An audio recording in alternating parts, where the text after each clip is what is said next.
Welcome back to the Campfire Series podcast, a theater and sports podcast. I am your host, Logan Soforenko. Today on our sports episode, we talk to the play-by-play Emmy Award-winning broadcaster of the Los Angeles Clippers, Brian Sieman. He was formerly the radio voice for the Clippers for over a decade, and he is now the television play-by-play voice, entering his second season on Fox Sports West. We talk about the upcoming season, his experiences, and the future of the Los Angeles Clippers. Let's get to it. But I want to hear a little bit about yourself and your journey, being a student of not just broadcasting, but in college as well. I like to hear a lot about the college life. And obviously it was different then than it is now, especially when I'm doing college, 5 feet over at my typical desk. Where did you go to college, and did you train to do play-by-play? Did you train for radio? Was it more of a television production type education? What was it like?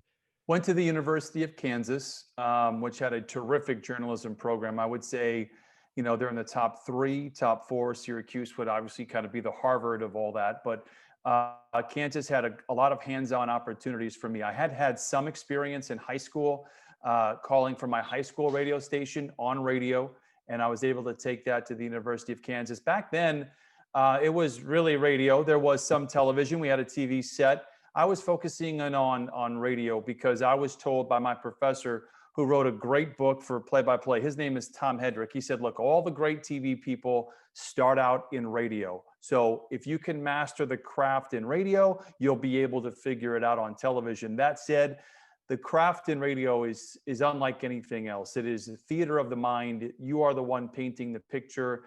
And I took a great deal of responsibility. I took a great deal of energy. It was fun. Like, I really accepted the challenge to try to describe, within reason, everything I saw that could help tell the story of that play, that game, that team, every time I did a game. So I focused in at the time, just really learning the very basics: ball location, getting the pace of play down.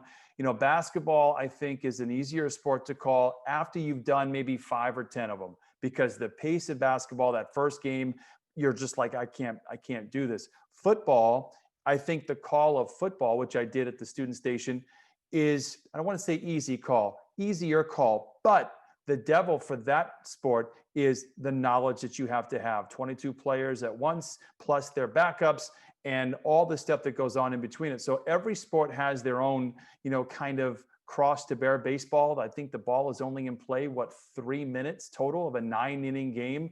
So there's a lot of time to fill. And so you learn all that kind of stuff as you go. Basketball was always my favorite. So when I was 8 years old, I knew that I wanted to be an NBA play-by-play guy.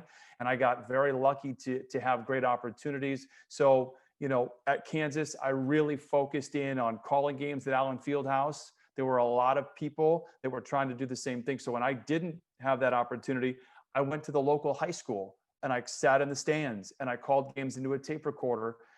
It was harder because the preparation wasn't there. I didn't have the same rosters. I didn't have all that kind of stuff until I didn't get really familiar with the teams until like the second quarter. But that's what I did. And that's how it worked at Kansas. Wonderful program. I certainly wouldn't be where I'm at without them.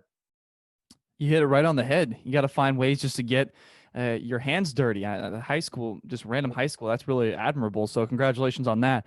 But with that being said, your voice, obviously I would assume, is a little bit different than it was in college. Or was it? Did you train to get more comfortable on radio, or was this your voice when you were back at the University of Kansas? I think my voice, like whatever ability you have, I don't think it hasn't grown. What ends up happening, in my opinion, is the comfort level that you have in front of the camera on the microphone. So what you're doing right now is so terrific because you're getting to hear yourself. And what I think it is about pacing and comfort level, and they go hand in hand to me. So I remember the first few games that I did, live shots for the radio station or for the TV station we had. I mean, my heart was going, my voice, my oxygen in my lungs was not very full. So your voice is very fast. Your pacing is terrible. You don't even sound like you belong on the air. But once you get that comfort level, things really slow down. And when you can hear yourself in the headset, I think it goes a long way. So I have an earpiece when we do an open, so I can hear how everything sounds. But I'm very particular about how I sound in my headset because it just calms me down. And the calmer that I am, the better pacing I am, or I have, and I feel like the better texture, your voice has. As you can hear, I don't have that big booming voice, but I feel like I make the most of whatever it is that I have. When it comes to training your voice, you said making the most, and that it's really important to hear yourself. Like I can hear myself with these headphones. It's a really awesome tool to have. How does one train for getting comfortable for those big exciting moments? Because I remember, now that I got you, it's kind of cool to talk about your calls, but you had a call way back. I was actually at that game, so I didn't get to hear you live. I was actually at the Staples Center. It was first game back ever since Paul George left the Thunder. It was Thunder Clippers. It was a nail biter, and then he hit the dagger towards the end, and you had this awesome call, and you got super excited. How do you kind of train your voice to be a little like settled down when you have the mic literally a couple centimeters from your mouth? So a couple things happen there. Sometimes I know, like if I brace for a big call, I put the mic right here so that if I need to, I can pull it away a little bit. But what really happens is when you get into doing play-by-play and you've got a radio station, there's a compressor. You can as loud as you want, but it won't get like distorted in your earphones, which I'm sure you've heard. I certainly heard it when I was at a younger age, when I was listening to myself doing games and you get excited. You get a compressor and it helps you understand that you can go certain levels in terms of excitement and energy. And there's something, not every voice can do everything. So like I listen to Kevin Harlan, and Harlan I think is the best at just getting excited and just capturing the moment. But then I go to a guy like he passed away a few years ago. His name was Harry Callis. He was the voice of NFL films, and you'd recognize his voice for sure. But he was the voice of the Philadelphia Phillies. Look up if you're watching this. Look him up. He's literally got the voice of God. I don't think he can do what Kevin Harlan can do, where climb that ladder. But what he does is he brings a lot of drama with his voice. You've got to find out what your voice can do. Not everybody can climb the ladder. Not everybody has this great narrative voice. The gentleman that I followed on television, his name was Ralph Lawler. Ralph has his big booming voice, but I don't think he can climb the ladder like Kevin Harlan does. But I don't think Kevin Harlan can sound like Ralph when they're just talking and doing dialogue during a game. So every voice is unique. It's like our personalities. It's what separates all of us on the air. And I think that makes you distinctive. It's whatever your voice can do. I don't think I did any training. I didn't see a vocal therapist. I didn't do anything. It's just my own natural voice. And I think that's why doing games at an early level, you can kind of see where you can go, and you can say, does that sound good when I get excited? Sometimes the answer is yes. Sometimes the answer is no. And you learn to play with just how much juice you can give it in that moment. It's a really good point, because when we're studying broadcasters, we all follow that our announcer. Like you watch Kevin Harlan, we all watch our announcers, but the key is to not sound like them, no matter how badly we want to sound like them. So I appreciate that insight. And now walk me through, because before you were the play-by-play voice on television for the Clippers, you were doing a pretty long gig with them on the radio. How did you get involved with being the play-by-play voice on the radio? And also, you got some pretty good recognition, not only from the fan base, but correct me if I'm wrong, I believe you've won an Emmy, correct? I won an Emmy doing television for Fox, during my time on radio. Yes. That's well, congratulations on that. That was nice. Yes, thank you. So I actually, first came across the Clippers in 2005. I was working in the WN.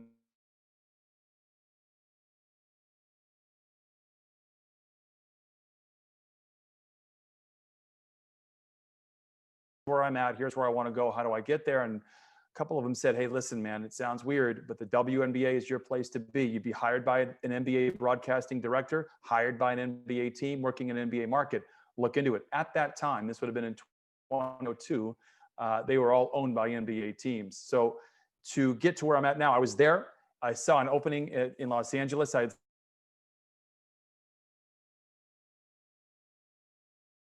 get advice, hat in hand kind of stuff. Like, listen, I'm desperate to get into the NBA. I'm in the WNBA. I fill in for the Minnesota Timberwolves on their radio network every once in a while. What advice would you give me? And at that time, it was 2005. the Clippers wrote back and they said, or they called me, said, "Hey, look, I don't have an opening right now, but I'm happy to listen to your tape. Stay on me. I'll get around to it." Well, they never listened to the tape for like 6 months. And I remember I kept staying after him though. And I think that was a big key, is to be persistent. And he said, "Look, good news, bad news. Haven't heard your tape. Good news is we have an opening." Long story short, I became a finalist for that job. I interviewed, but I didn't get it. And when I didn't get it in August of 2005, the president called me up and he said, "Look, before your career is over, you will be a Clipper announcer for us. We really believe that. Stay with it, stay on it." And I thought that was just kind of lip service. I didn't really believe it. It was kind of hard news to take, to be honest. I was desperate to get into the NBA. I was approaching 30 at that time. And I'm like, maybe this just isn't in the cards. So long story, slightly less long. About a year later, I just gotten the Timberwolves radio job. I'd only signed a 1-year contract with Minnesota. The team with the Clippers, the job opened up. They offered me the job in 2007, and it was a no-brainer, and we've been here ever since. Sounds like an amazing run, and I feel that you have that decision to make. When you're approaching, I feel like that I've been like, when I listen to broadcasters and been talking to them, it seems like 30 is the age where it's sometimes you have the decision to make where you keep pushing and you keep hoping and you keep working, or you say, I think I got to move on. I've been doing, nothing's been working for me. So congratulations on that. And you said you followed a very famous voice for the Clippers on television for Fox Sports West. How did you move from radio? And I want to talk a little bit about the difference between radio and, live play-by-play, but how did you move from the radio position to the television play-by-play? Well, I had been doing some television work for Fox throughout the decade. During the playoffs, I would do some sideline stuff and locker room reporting. I started a relationship. Actually, I started a relationship in 2009. I had done WNBA basketball, as I mentioned. I moved to Los Angeles. I did not do any of it. I missed it. And I really wanted to get back into it. And I knew that my hope, I should say, was that I was going to be a television announcer in the NBA. And I knew I needed to get material to be able to shop my whatever around, my reel. So I called up Fox in 2009 and I said, "Look, I know your budgets are thin. So I propose this. Can I do your sidelines? I'll do it for free, but you'll have to help me with a reel. Will you put a reel together for me on all the stuff that I do?" And they were like, "Absolutely." So, some people would agree with that or disagree with that. I think it was the right move for me. And that opened up the door for doing football with Fox. I did the game of the week on Fox, Prep Zone is what they called it. And then it just kind of, I went into filling in for whenever, his name was Ralph Lawler, whenever Ralph missed a game or two, that's when I stepped in. And so I had a relationship there, but it goes beyond that. It's a complicated process. When these jobs come open, there are what you would call a lot of cooks in the kitchen. So you got to shake a lot of hands. You got to be, I think, very competent in what you do, and then confident in what you do. And so that's how it all kind of came about. I certainly had help from guys like Doc Rivers, Lawrence Frank. I interviewed with Steve Ballmer. I had Fox on my side because I had that pre-existing relationship. And, I'd like to think that the work that I did on radio was well received by all those people. And that's how I got to where I was. When it comes to the difference between radio and television play-by-play, I think you hit it on the head earlier about you have to be way more specific on radio because the audience is blind. When it came to you calling games on television, kind of going back and forth between radio and TV, was it a little bit easier for you calling it on TV, or was it a little bit more nerve-wracking? You got a camera in your face this time. The camera wasn't so much of a concern. All I wanted to do, so on radio, I was solo. So I could talk as much as I wanted to. And on radio, having dead air every once in a while is a good thing. After a big shot, let the crowd roar. I don't think you can do that wrong on radio. If you choose to talk over it and be excited, I don't think there's anything wrong with that. On television, I'm now working with an analyst, and in my mind, that's the star of the show. Okay, so we're trying to get them to tell the viewers what's happening and educate the viewers. My job, to me, is almost like, in a roundabout way, being an attorney, having my client on the stand. I'm asking them questions that maybe I already know, but maybe the fans don't already know. The hardest part for me was, number one, I didn't want to step on the analyst. I wanted to make sure that they were comfortable every time. The hard part is not talking. That is really the comfort threshold that you have to get over. it happened much sooner than I thought it would. I was anticipating half a season of me mentally thinking, stop talking, stop talking. It happened really quickly, 2 or 3 games. On radio, a dead ball happens, and you've got maybe 10 to 15 seconds where nothing's happening. On radio, I'm using that time to tell the score. Hey, this player's been very hot, or maybe a quick hit or story, whatever. On television, dead ball goes out of bounds, I back off. We have a replay. The analyst is going to come in. We might have a graphic that shows up.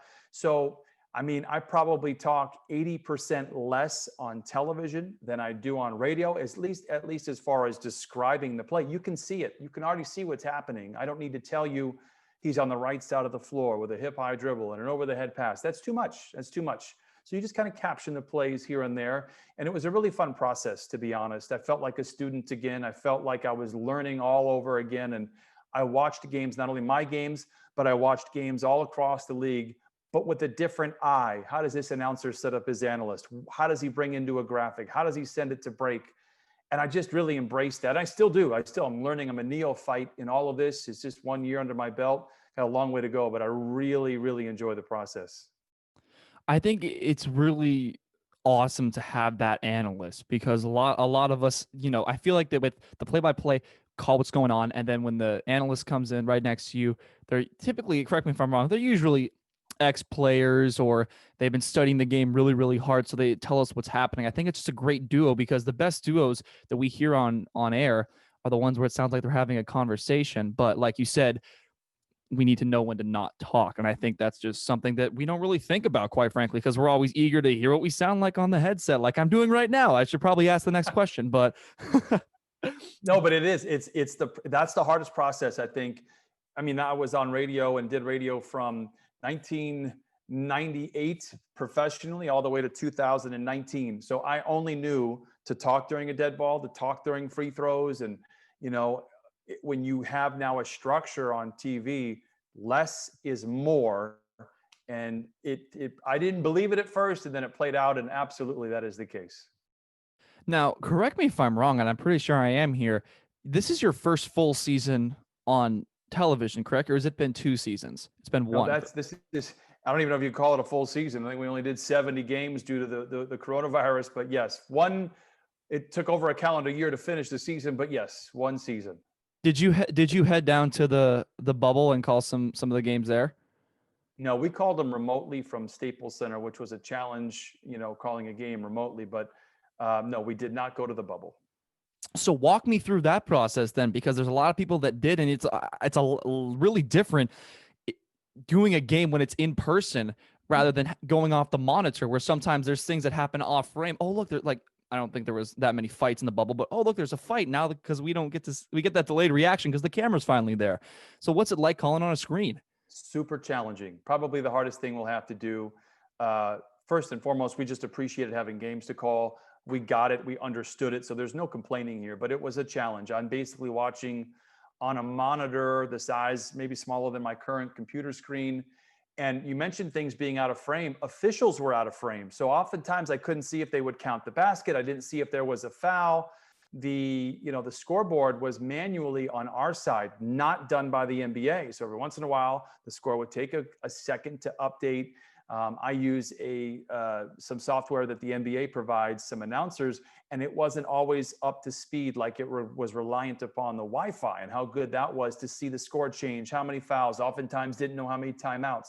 So it was a real challenge. I keep saying that to me, it felt like I was watching a game 100 yards away through a knot hole in a fence. You just can't see it all. You definitely don't get the feel of the game. And, we mentioned getting excited earlier. The fans, they just give you so much adrenaline during a game. They create the atmosphere. So we sit at Staples Center in section 111. I'm right in the middle of the fans. I feel them. I know the fans around me. Like, I feel them. Even on the road, like when it's a Laker game or we're in Memphis or in Orlando, the fans are everything, man. Like, even if it's, the Clippers are on a run, the crowd is silent, you play off of that. So you didn't have that element to deal with. I felt the shows that we did were pretty good, all things considered, but they're a challenge. I anticipate that challenge again this year. But, as long as we can get some access to the players that help tell the story, that's my biggest thing. I'll worry about the logistics of, talking into a computer like I am right now, calling a game. It's a great problem to have, all things considered, though. You mentioned you sit in row 111. Was that also pre-coronavirus as well? Is that where you guys call the games usually, or are you guys up in the booth? No, that's where we call the game. There's a hockey booth where Alex Faust would sit, the talented announcer for the Kings. We sit in section 111. I've always been in section 111. They moved the TV crew up there a few years ago, so we're right there. I'm curious to see how that. I think we stay there, but I wonder if they don't put a plexiglass border around. There's going to be a bunch of different precautions if and when we get back to Staples Center. Forgive me, I always forget that on basketball you're typically on the floor. But also when I went to the games, I went to a few Clipper games this year, and forgive me, I'm not really a Clipper fan, but I study the team, so I know a lot about the team. But I saw you guys kind of set up at section 111 because on that night game I was talking about the OKC game during the day. Our high school was doing a matchup during the day, and I was like, Fox Sports, what, are they doing it from the stands? So you just answered a question I brought up to myself literally a year ago. So thank you for that. But with that being said, what is the actual traveling part of the broadcasting like? Obviously going on the planes and, unfortunately leaving the family and maybe preparing on your computer for what's going to happen on the game, like having the player profiles, just that kind of stuff. I love the travel. I do hate to leave my family, but I do love the travel. It is fun. And it isn't because I go out to dinner and these really nice restaurants. I just enjoy being with the team. I consider myself like a narrator of the team and somebody that has, I care about the results. So I consider myself like a fan that has a great deal of access. And so I'm able to go to shoot around. I talk to players there privately. You can have a group session with the coach, which is great. I tend not to answer or ask questions there, but I'll find a player that's just putting their sneakers on before the shoot around begins and just get hey, where are you at? How are you feeling? Hey, did you see that movie the other day? Or if there's any kind of off the court stuff that you can bring up. But the travel I'll be honest, man, it adds years to your life. We fly very well. I'm riding the coattails of giants. I have no part in this, but we stay at very nice hotels. We stay in, we fly in very nice airplanes. And of course, the cities are top of the line as well. So the travel is a lot of fun.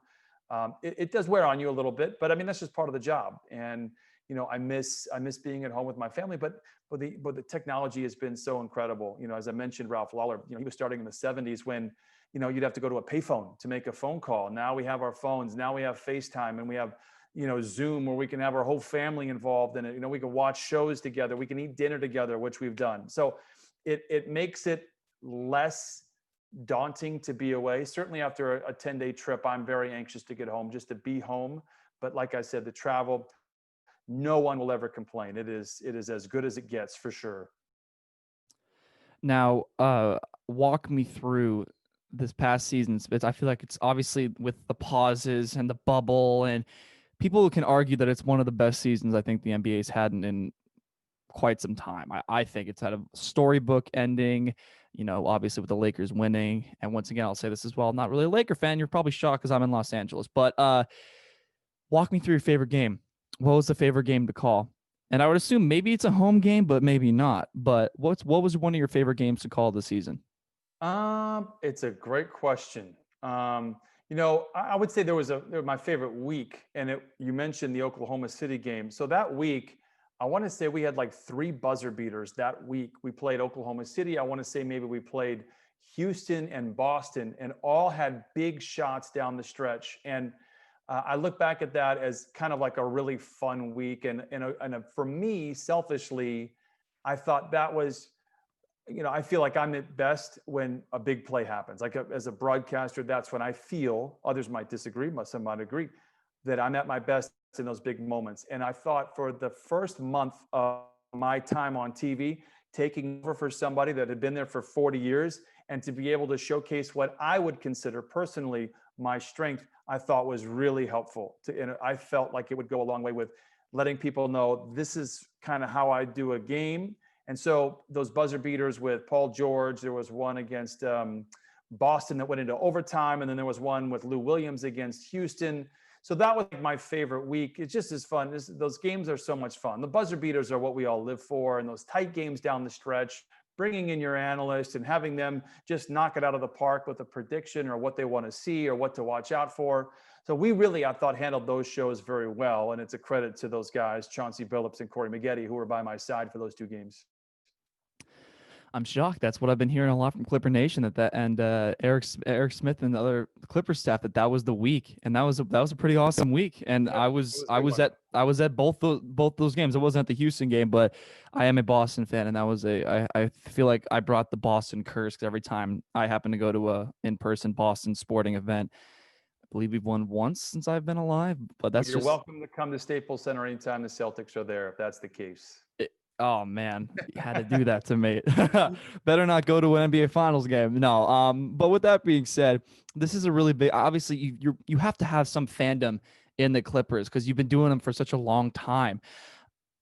Frustrating end to the season again. What's going to change this year? Obviously, hiring Ty Lue. I mean, he's been around the guys as the assistant coach, and he's now the guy. Is that going to change the culture of this coming season? I obviously want to talk a little bit about the season, so forgive me if I'm putting you on the spot like this to kind of break it down, but what's going to make the Clipper Nation be like, hey, this is actually going to be a different year, when last year we said, this is our year, we're going to take down LeBron, we got Kawhi, we got PG, we got everybody. What's it going to be? I don't know if there's a culture shift. I still feel like, culture goes beyond the locker room. It's the entire organization.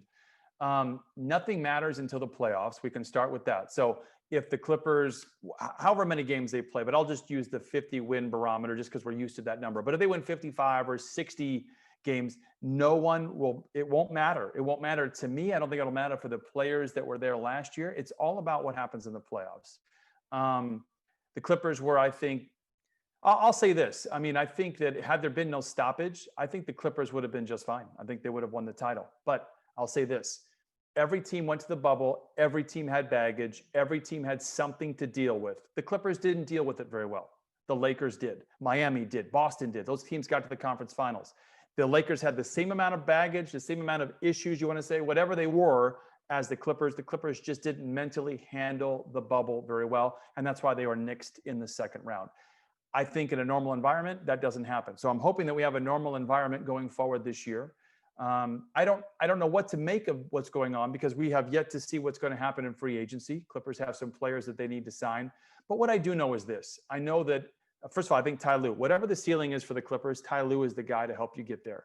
We've got the best front office in sports. I really believe that. They have yet to win anything, but they did win Executive of the Year. So I know that the decision-making going forward will be very sound. And we have the overall, the magic card, and that's Steve Ballmer. I think he is willing to do, it's proven, to do whatever it takes to win. And when you let go of a guy like Doc Rivers, who is amazing, an amazing person, an amazing coach, and he's going to have great success in Philadelphia. But when you let go of somebody like Doc Rivers, you're telling your fan base, you're telling your front office, you're telling your players, this isn't good enough. We have a very great coach, but we need something that's going to get us over the top. I do not blame Doc Rivers for the shortcomings of this year, but Steve Ballmer making decisions like that, trading Blake Griffin, 2-3 months after they sign a 5-year deal. These are what you call championship decisions. Like, you need to figure out a way to win a title. Being in the second round is not good enough. And I don't think the Clippers will be stuck in the second round for long, but it doesn't matter what I say. It doesn't matter how many games they win in the regular season. It's all about what happens in the postseason. And I am looking forward to it. I know they are too. I agree with that. I'll second that.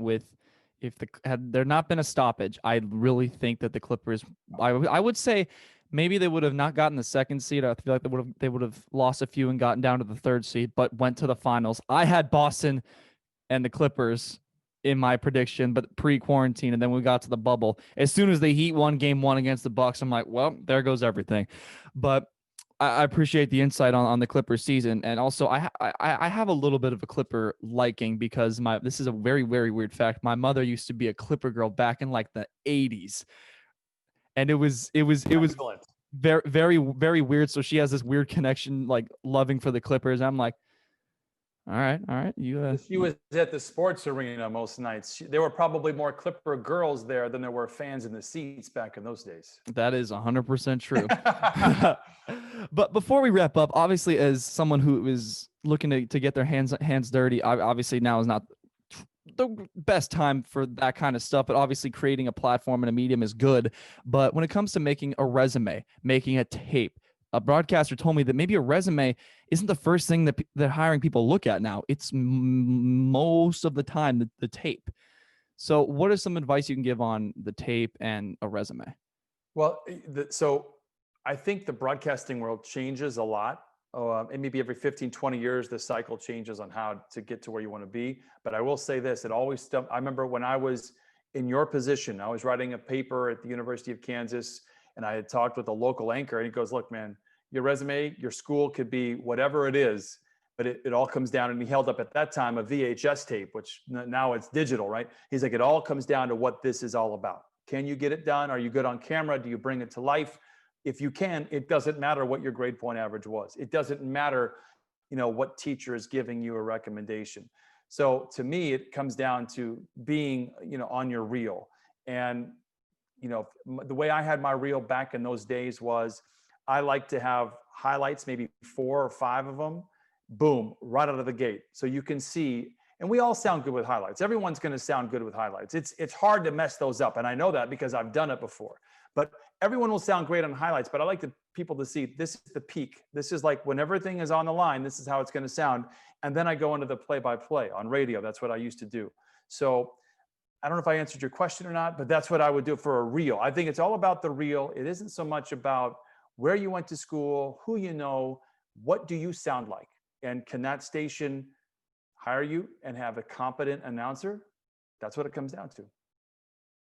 I appreciate that advice. I really do. I feel like that you got for anything, not just in sports broadcasting, you got to put your best stuff at the beginning, because when you have like typically a 3-minute audition tape for maybe a TV show or something, they're going to look at that first minute and be like, it's like a hook when you're writing an essay. I've been writing too many. I'll be honest. I've interviewed at some places where they said, I remember it was a Division I school. It was a big gig. And I happened to be in the finals, and I asked them, they were asking me, say, what questions do you have for us? And I said, well, what are you looking for in an announcer? And so this thing can be really weird. This was a career job, and this was the head decision maker. He says, well, I know everybody that sends in tapes, they just put their highlights in the front and they want their best stuff sound. So I just fast forward about 10 seconds and I count how many times you tell the score in 5 minutes. And if it's less than, he had some arbitrary number. If it's less than that, you're out. And so I bring that up as almost like bad news. Like that was, when he said that to me, and I thought, if I don't get this job, I'm not going to lose sleep. If that's your barometer, right? You're not taking the best of the best. Now, score and time is super important. Don't get me wrong. But sometimes you're going to get people that are decision makers that don't know anything about it. But if your highlight sounds good, maybe they're going to be interested. So I still stay with that kind of formula, despite sometimes people not knowing what they're doing, which was the case with this school. Like I said, I didn't lose any sleep when I didn't get that job. That's really interesting. But it's a tricky but smart strategy to kind of fast forward into it. The score thing sounds a little bizarre, but I get the fast forwarding part. It's a very interesting move per se. But I just personally want to say thank you for taking some time out of your day and talking to, a college student that messaged you on Instagram. You didn't have to do this, but you did, and I really appreciate it. Well, I'm happy to help. And if there's anything I can do, we'll give you one man's opinion. I'd love to listen to a tape. I'd be happy to critique it. Just give you one man's opinion. By all means, send it my way, Logan. We'd be happy to help. I really appreciate that. I'll definitely take you up on that offer. There's only one problem. I do have to get back to campus and get on the radio and start creating a tape, because unfortunately I don't really have any play-by-play stuff, but I'm looking to create that stuff in college, and I think it's a great medium. And even though I didn't go to I'm not going to Syracuse or Fordham or Canton. I'm not going to a big school. I'm going to a smaller school, so I'm taking a little bit of a different approach, and hopefully it'll work out. I feel that, just got to keep trying, and I'm young. We'll see what happens. You'll get more reps that way, though. You'll get all the reps that you want. If you're the only guy doing it, you can go to the stands. You can create a streaming service. I'm sure there's a lot of opportunity there for you. So I think you'll have a leg up on some of those guys that are going to bigger universities. Trust me. Yeah, 100%. That's one of the main reasons why I'm going to a small school. But Brian, thank you so much for everything. I wish you a safe rest of this week specifically and next couple of days, but also preparing for this upcoming season. And also, I guess we're in the holidays now, so I can say this: Happy holidays to you and your It's family. November that you started. Is it after Halloween? Is that what it is? Is that the I feel it is. I feel that, we're going to start seeing graphics on Sunday football where the leaves are going to come in like Oh right on yeah. top of the scoreboard. So I feel like it's kind of a time to say it now. I will accept your happy holiday wish and I will send one back to you. Happy holidays. Enjoy your Thanksgiving break. And honestly, let me know if there's ever anything I can ever do. I really appreciate it. And if Instagram isn't the best medium, I follow you on Twitter, so you tell I'll me shoot which one you you my prefer. email address and then we can communicate that way. That's the easiest for me for sure. You got it. You got it. But you have a great rest of your day. And once again, I can't thank you enough. I really No, can't. I was happy to do it. Logan, be good. We'll talk soon. See you then.